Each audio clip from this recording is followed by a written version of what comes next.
Today, we'd like to continue from where we left off yesterday. We'd like to further discuss this point of there being many, many different forms and techniques which are all called Buddhism. As we mentioned yesterday, at the heart of all of these different forms, there is the basic essential Buddhism, which is seeing things as they really are, seeing those things that we need to see. This is the essential core or heart of Buddhism. And we discussed how all the many different forms of Buddhism that have occurred in different cultures and countries have led to quite a few superficial differences. But nonetheless, the essence is the same.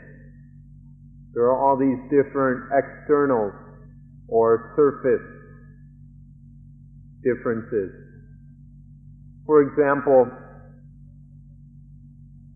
generally the technique for calming the mind and clearing the mind, these may be quite different in the different systems or schools.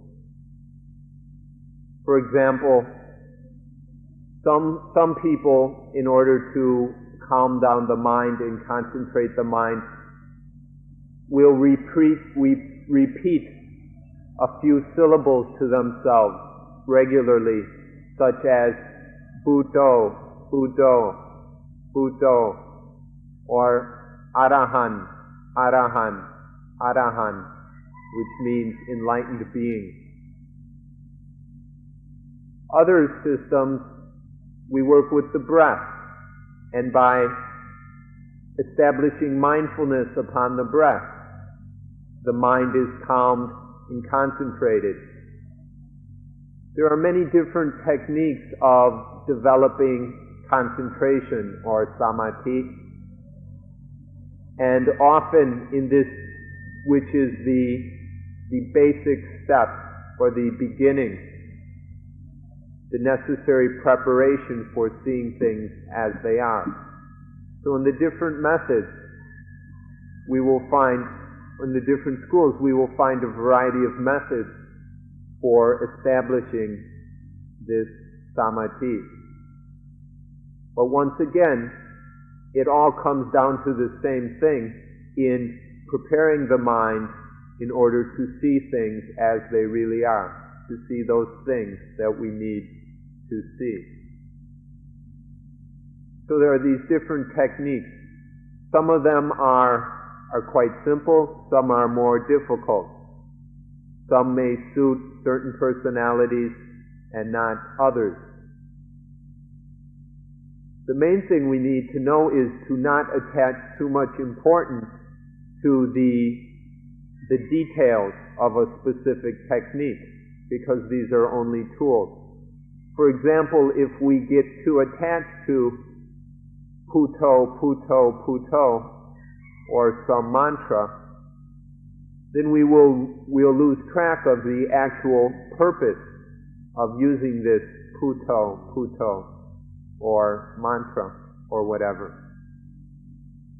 When in fact, there's no sacred or magic sound being uttered. We could use any kind of sound.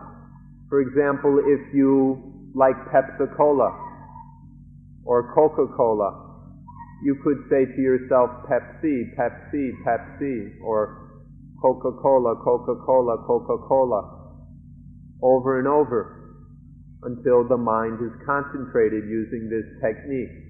It's not the sacredness or magical quality of the word or sound. It's just the technique. And mindfulness of breathing is another way of calming and concentrating the mind. But once again, we only do this, or we're doing this, to enable the mind to see. Because once the mind is samadhi, once it is concentrated, then we will automatically see into the nature of things.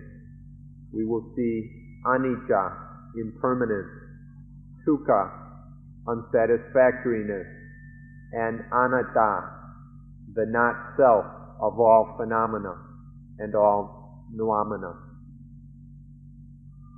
So don't get lost in the surface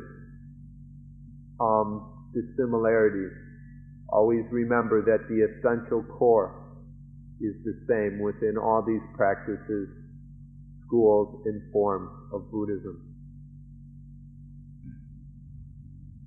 When we discuss these various ways of developing samadhi, concentration, of calming and clearing the mind, which is the basic starting point in any school or tradition, we also need to point out that within these different ways of developing samadhi, there are also different levels on which this can be done. For example, there are some techniques for developing samadhi, or a calm, clear mind, that are basic techniques, but will not achieve a complete level of samadhi. This means that this technique is a good way to get started, or it may be a good way to get started, but it cannot develop the mind to a complete level of samadhi. So there are certain techniques which are beginning stages. For example, the 4 Brahma Viharas, or divine abodes, which you may have heard about: metta, friendliness; karuna, compassion; mudita, sympathetic joy; and upekkha, equanimity. These 4 divine abodes are one very useful way of developing a basic level of samadhi. We can use these to calm the mind and quiet the mind and make the mind at ease. This can be very useful when the mind is agitated, and it's very useful for freeing the mind from fear. The so-called meditations on metta and on friendliness or loving kindness, these can be very good on freeing the mind from fear. However, this way of developing concentration will only go part way. It will not develop a full degree of concentration. This doesn't mean that these are not Buddhism or that they're not useful techniques. We just need to realize that there are certain objects of meditation which will work with only a certain range or aspect of mental development, such as these 4 Brahma Viharas, the divine abodes, which are useful as a preliminary stage for developing a basic foundation for the mind's further development. But that's as far as some techniques will go. And then we need to use another meditation object after that in order to develop the mind further. Nonetheless, these are all Buddhist meditation. These are all useful in developing the mind to the realization of things as they really are.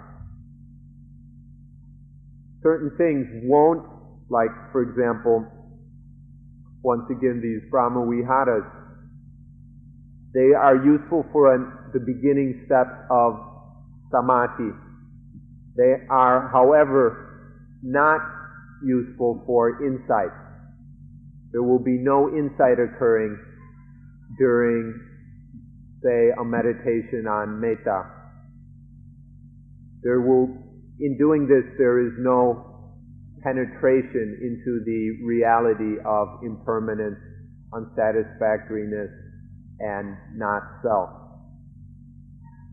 So we need to be clear on what the various meditation objects can be used for, and so that we use them properly and also are aware of their limitations.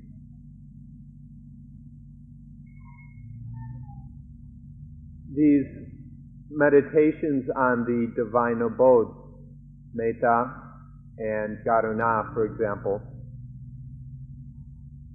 we need to be aware that in these kind of so-called meditations or reflections or contemplations, that there is still an idea of an I or a self that is sharing or spreading metta, friendliness, towards other selves, other beings, other entities. The same with karuna, compassion. In these kind of meditations, we are still very much caught up in the sense of self and other. And so this is one of the limitations of these kind of meditation objects. These meditations on the divine abodes is something that was taught way before the Buddha's time, and then they have been absorbed into the Buddhist tradition because they are quite useful. These are called the divine abodes or the Brahma abodes because in practicing them they will take one to the Brahma world or the Brahma realm.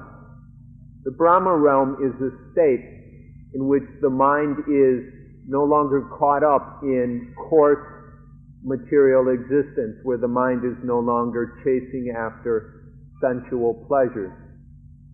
In the Brahma world, the mind has transcended this, and it is a state that is much more refined. And so through practicing the divine abodes, metta, karuna, mudita, and ubekha, then the mind can realize these Brahma worlds or Brahma realms. And so this has been taught for a long, long time, and it's very useful. It helps the mind to calm down. It makes the mind peaceful. The mind is, in a state like this, is not afraid. It also develops a kind of friendliness, a sense of sharing with other beings, which is useful in lessening selfishness.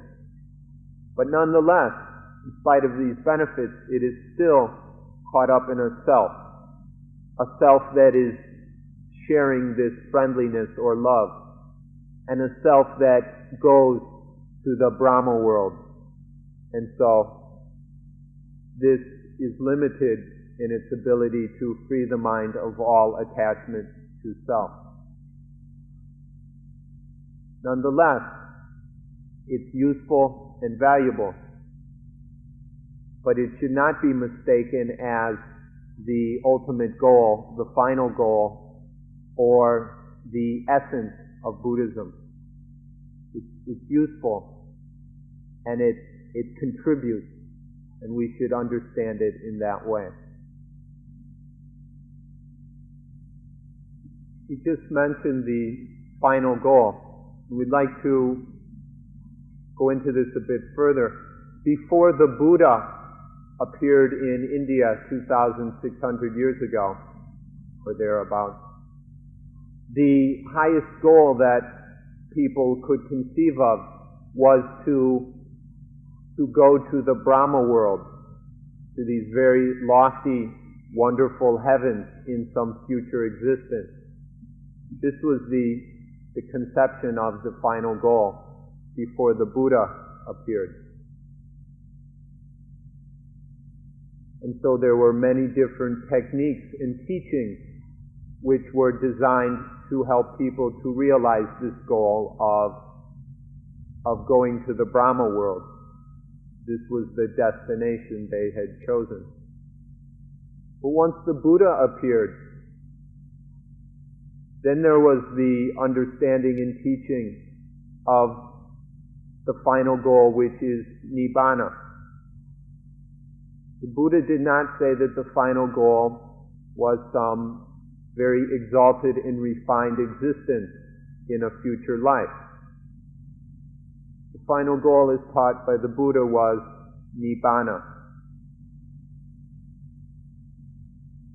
And so there arose this distinction between a very highly refined and pure existence in the Brahma world or the destination that is Nibbana.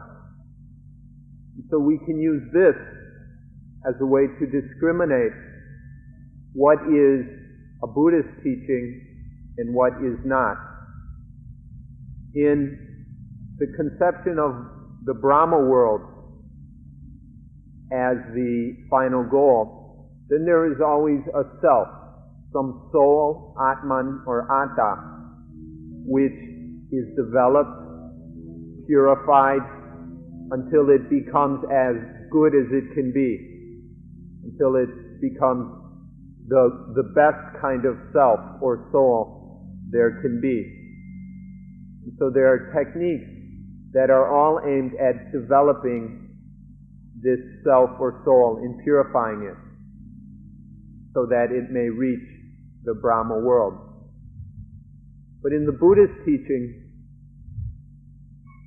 what we have is the goal of Nibbana, which is the end of the self. Before the Buddha, they were teaching the highest, purest self or soul.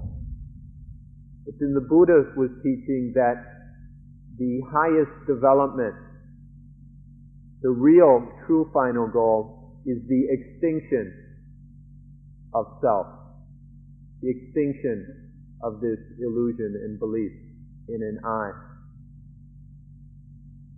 And so this is where we have a very clear distinction between different teachings and practices. Does it aim at a highly refined self, or does it aim at the end of the self, to the abandoning of all attachment to things as I or mine? If we understand this distinction, then we can use it to distinguish between the various spiritual practices we have going in the world these days, and see which are Buddhist and which are not. The Buddhist practices aim at the abandoning of the self, of transcending this self or soul. We've spoken about some differences in the practice in the development of samadhi. And now we'll move on to vipassana. There are a variety of different techniques and methods which are claimed to be vipassana. There are many of them in Thailand and many coming from Burma as well. I'd like to say something about a technique which originated in Burma and is therefore in Thailand called the Burmese method. Many of you have maybe practiced this. It was originally taught by Mahasi Sayadaw. This is a technique which in Thailand involves a noting of phenomena. And in Thailand they use the syllable na at the end of every note. So if there's seeing na, or see na, walk na, in na, out na, rise na, fall na, like this. This na is very difficult to translate into English.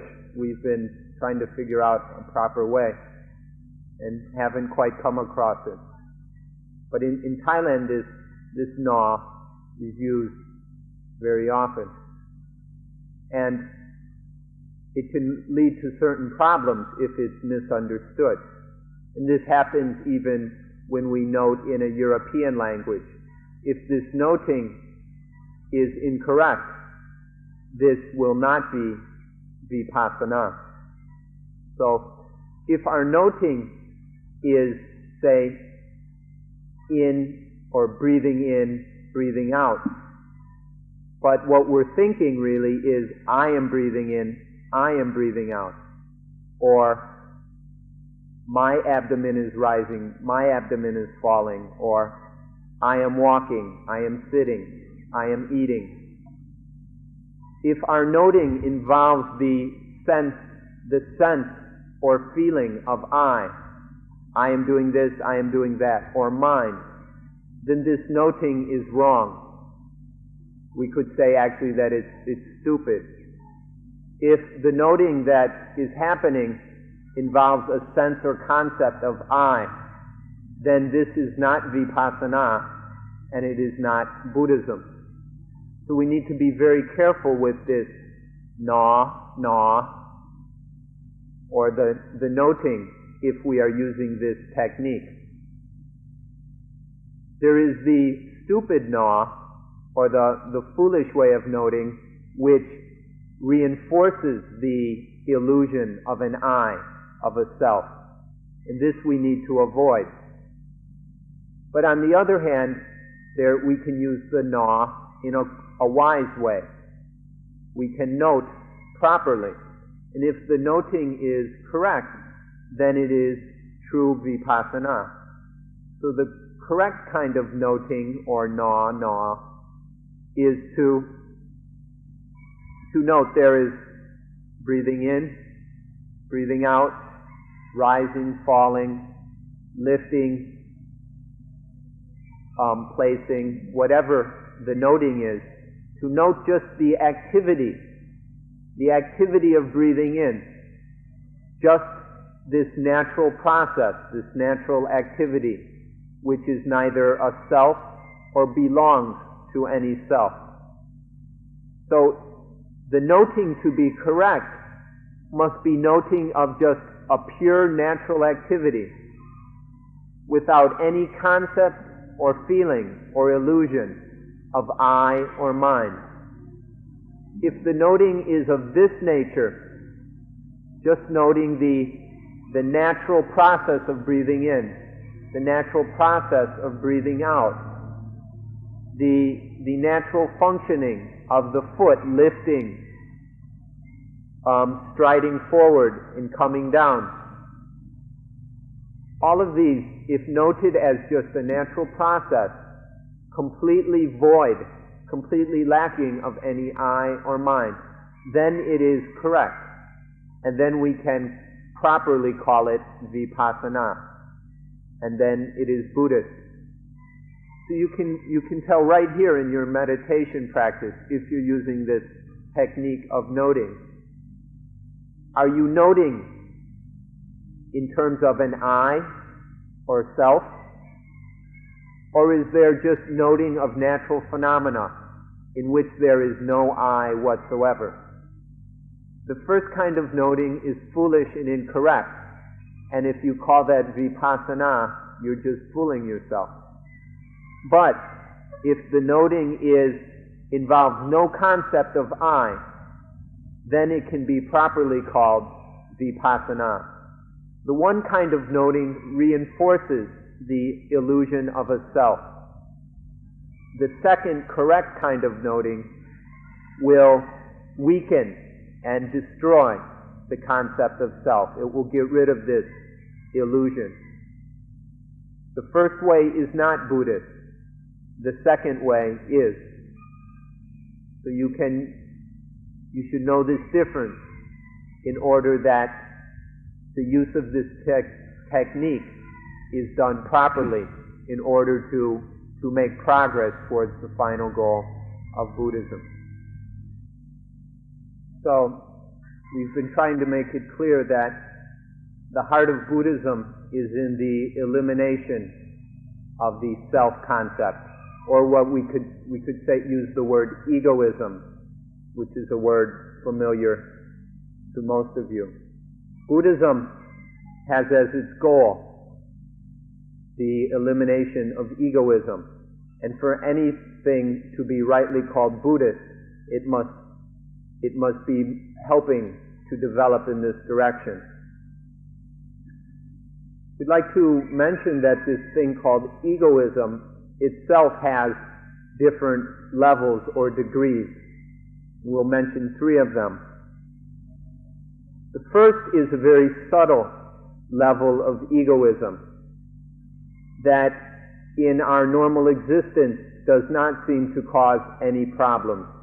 We do not notice any suffering or pain coming out of this most subtle level of egoism, which is not really egoism as a full-blown concept in the mind, but is a tendency dormant within the mind to behave egoistically. And then this is very often triggered. But at the point where it is still more of a tendency than a functioning concept or thought, it does not cause any obvious problems, and so we often don't worry much about it. But then through interaction with life, or through the experience of life, there will come certain stimuli, and the egoism will grow or strengthen. And then we can talk about it, the second level or degree of egoism, which is where there is a feeling or sense of I.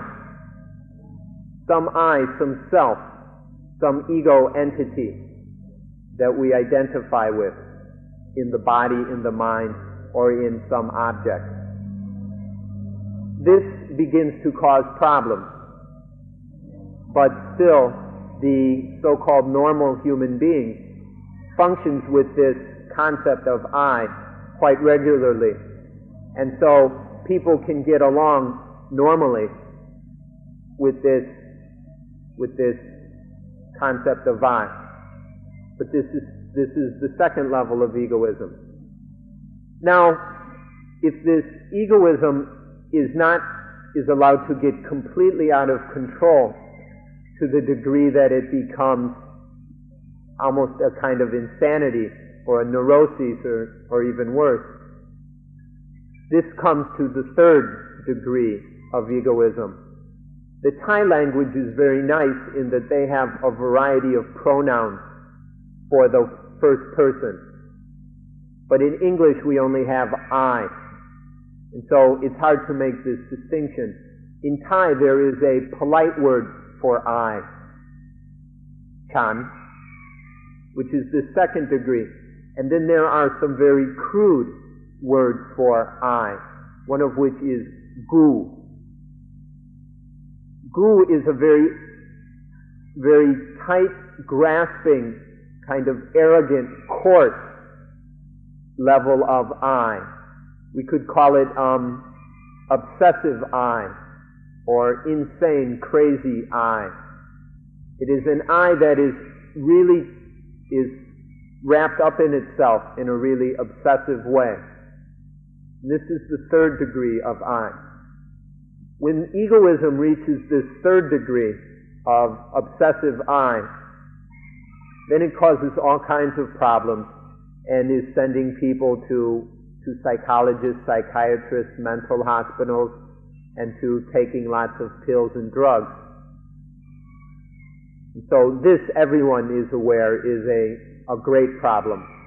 The second level causes problems, but we consider these problems normal. The dukkha that happens because of this of the refined I we consider to be normal, and so we put up with them. And then the problems in dukkha of the most subtle and refined level of egoism, where the sense of I is not full-fledged or complete, that we often don't even notice, but it nonetheless does create dukkha. If we look closely enough, we will realize this. In the Thai language, it's got some advantages over English.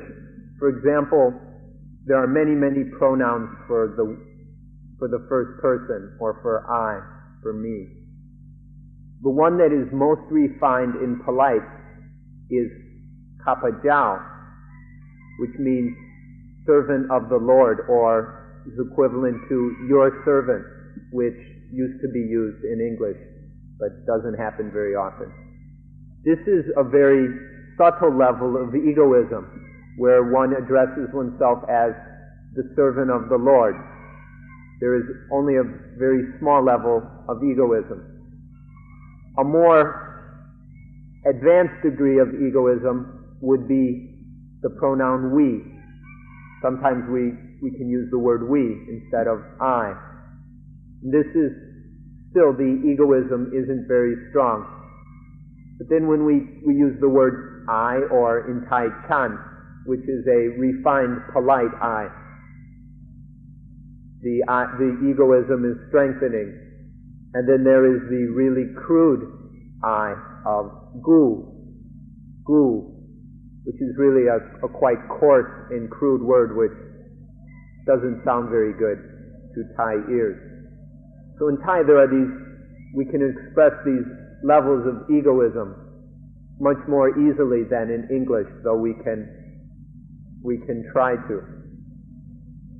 So we're pointing out that these degrees of egoism, because the goal of Buddhism is to eliminate, to remove any level of egoism that exists. There are various things going on in the world which may be called Buddhism or go under some other name. And we need to see whether it is these practices and techniques and teachings will be useful in the removal of egoism. If something just supports and reinforces egoism, then it is not Buddhism. But anything that helps to lessen, weaken, remove, and eliminate egoism, that is Buddhism. Now, at this point, you may not understand clearly these different levels of egoism which we have mentioned. But if you just now start with whatever understanding of egoism you have, just take the usual everyday definition of egoism and work to eliminate this. Get rid of this. It does no good. Quit cluttering up your life with this egoism. And then you will be practicing Buddhism correctly.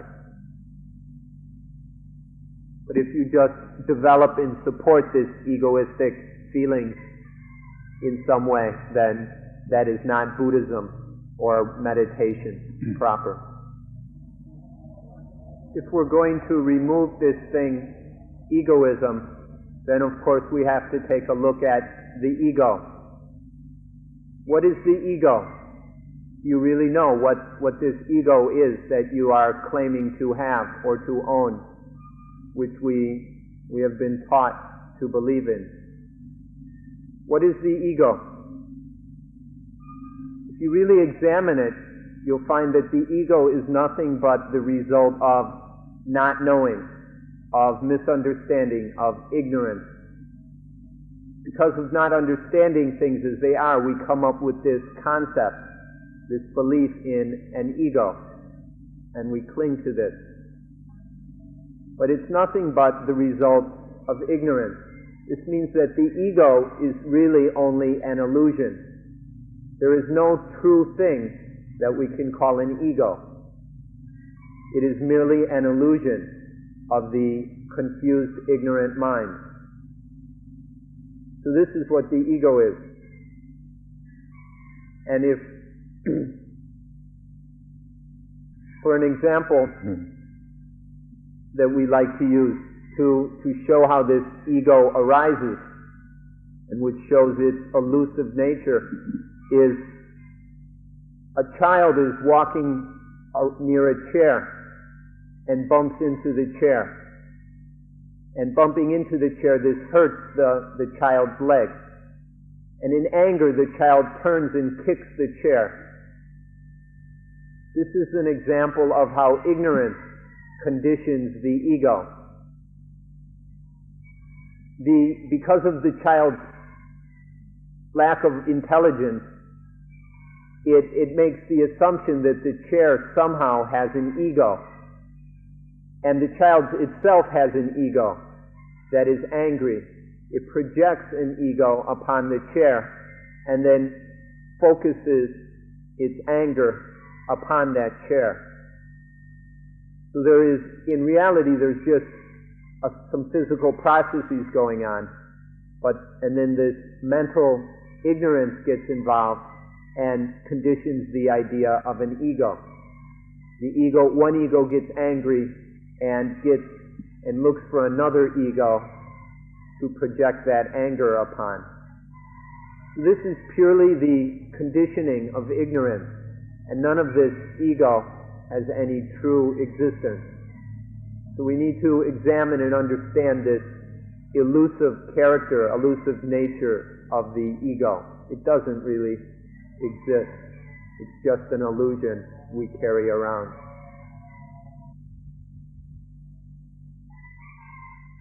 Many of us, this ego, we identify with life. We're all aware that there is life. There's life going on. And then we identify with that life itself as the ego. We take the ego to be life, or life to be the ego. This is just an illusion. Although that life exists, it has no meaning that can be attributed to an ego. Life is just a natural process that is impermanent and unsatisfactory.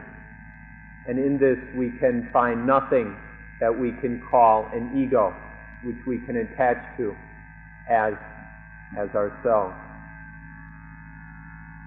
So through attaching to ego as life, or attaching to life, to clinging to life as ego, then we create many, many problems for ourselves, and these problems we call dukkha. So the goal of Buddhism is to remove any of this belief in an ego. There is life, but we no longer give any egoistic meaning to life. We don't cling to it. There's just life following its natural processes, but there's no longer any attachment to it as ego.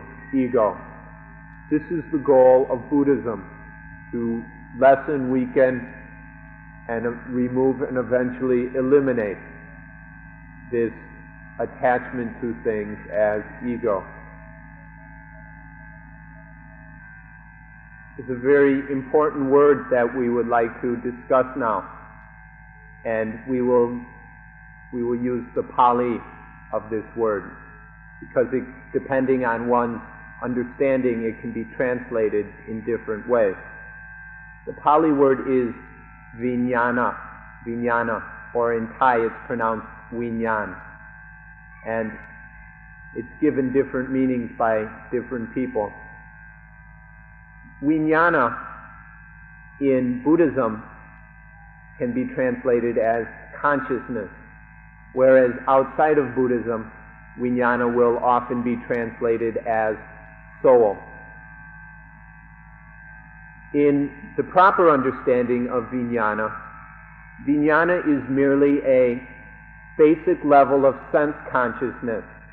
That means when there is some visual activity, it is the basic knowing, the basic sensory knowing of that activity, or basic sense consciousness, This is all that vijnana is. Consciousness of seeing, consciousness of hearing, consciousness of smelling, of tasting, of touching, of thinking. Any activity at one of the 6 sense doors, the basic level of knowing of that, the basic awareness of that is vijnana. But before the Buddha's time, they still had a concept of vijnana, but it was not the one I just explained. Previous to the Buddha, people had an idea that there was a soul, some vijnana somewhere within the body or mind. And when there was some seeing going on, the soul would run to the eye, or it would run to the ear, or run to the nose or the tongue, or whatever. And the soul was running from one sense door to another. And it was believed that there was this soul. This was in pre-Buddhist Indian thought, and still it is part of Hindu thought to this time, that there is a soul going from sense door to sense door. By the way, this was also is very close to conceptions that Europeans held in the Middle Ages, or maybe even up till a couple hundred years ago, of some soul that was running from one sense to another. Further, this vijnana, in this understanding as a soul, when the body dies, that vijnana will last, and it will carry on and take up another body. And then it will be bouncing around within that body, getting involved in the various sense activities. This understanding of vijnana in terms of a soul is not a Buddhist understanding. And so we want you to be very clear on this distinction between vijnana, that would be translated as soul, and vijnana, which we could translate as consciousness, just a natural process of awareness regarding the sense activity. So please understand this difference clearly. The latter is Buddhist.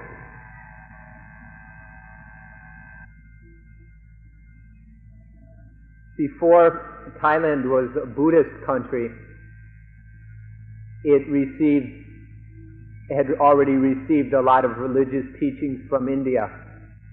And so Thailand received Hindu or Brahmanistic teachings from India before Buddhism came to this country. And so there is a mixture in many places, of old Hindu beliefs with Buddhist teachings.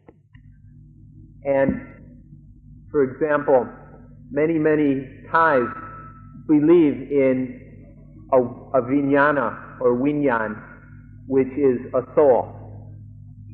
I myself, when I was a small child growing up in Thailand, when I was a little boy, I was taught this as well. All the older people had learned this, and then they taught it to children. So as a young child growing up here, I was taught about a soul or vinyan. For example, that would die when the body dies. This soul would be born in some other realm, some other world, some other body, or something like that. Or for example, we were taught that this soul, when a person slept at night, the soul would leave the body and go wandering around, go traveling around. And so we were told that never do anything to disturb a sleeping person. And don't go and put paint or makeup on their face, so that when the vijnana comes back, it wouldn't recognize the body. And then it might not go back in the body, and the person would die. A lot of beliefs like this were taught to us as children. And so, even in a Buddhist country, or in a nominally Buddhist country, we are taught all kinds of things like this. And this idea of some soul or vinyan that I was taught as a child is not Buddhism.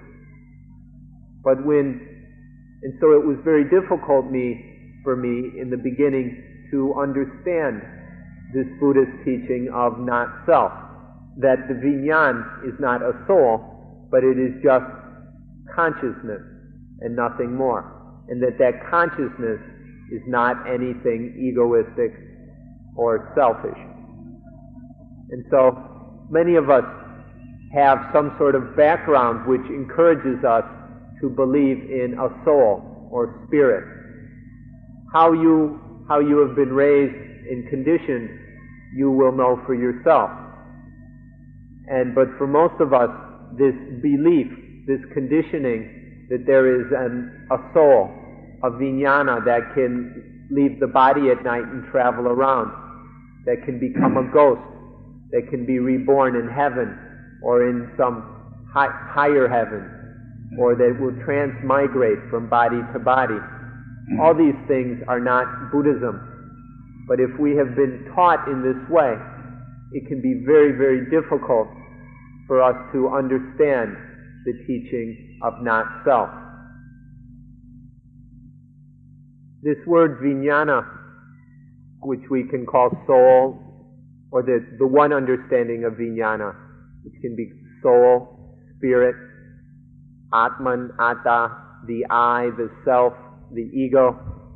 There are many, many words for this thing, but none of these are correct or are something that is true or real. Now, all of the Buddhist teachings are aimed at merely, or specifically, at the removal of all these thoughts, ideas, feelings, and beliefs in a soul, an I, an ego. This is what Buddhism is about.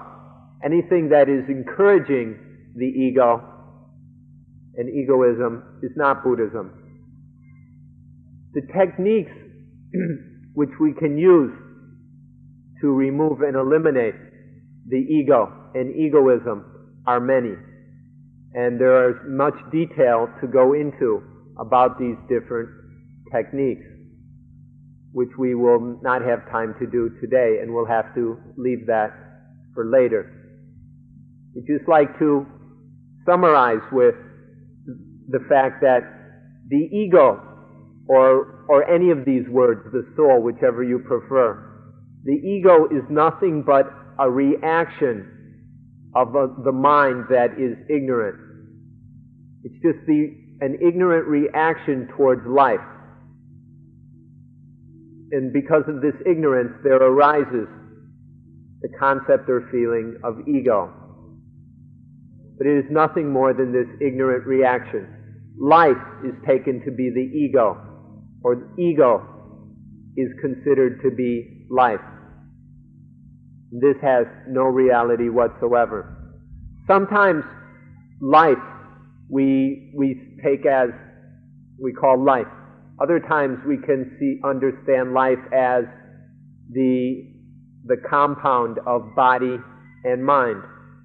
Other times we talk about life as the 5 khandas, the 5 groups of body, feelings, perceptions, thought, and consciousness. Or sometimes we talk about life as the 6 sense fields, the 6 sense doors of eyes, ears, nose, tongue, body, and mind. Whatever way we approach life or we analyze life, if we do so clearly with genuine insight, we will see that there is no ego involved in life. Life is not ego.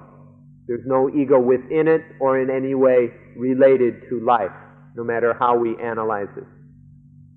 So this is what Buddhism is about, to remove any thought or idea of ego, to remove this ignorant reaction to life. And then life becomes cool and light and pure. And this is the mind that has been liberated.